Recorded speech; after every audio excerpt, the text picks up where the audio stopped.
పవన్ కళ్యాణ్తో రాయబారం చేయాల్సిన అవసరం ఏముంది? పవన్ కళ్యాణ్తో ఇంకా పవన్ కళ్యాణ్ గారు పూర్తిగా రాజకీయాల్లోకి రాలేదు.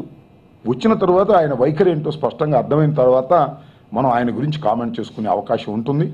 ఎందుకంటే పవన్ కళ్యాణ్ గారు ఇంకా పార్టీ నిర్మాణంలోనే నిమగ్నమై ఉన్నారు. అంటే నాకు తెలిసి ఇంకా గుడ్డుగానే ఉన్నారు. ఆ గుడ్డు పిల్ల కావాలి, పిల్ల కోత పెట్టాలి. కోత పెట్టిన తర్వాత చూద్దాం తప్పనిసరిగా.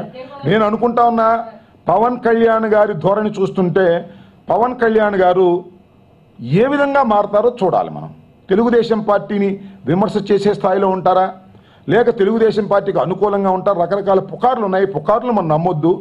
ఖచ్చితంగా చంద్రబాబు నాయుడు గారికి వ్యతిరేకంగా ఈ రాష్ట్ర ప్రభుత్వం చేస్తున్నటువంటి అన్యాయమైన, అక్రమమైన, దుర్మార్గమైనటువంటి పరిపాలనకు వ్యతిరేకంగా గొంతు ఎత్తవలసినటువంటి అవసరం ఎవరికైనా ఉంటుంది.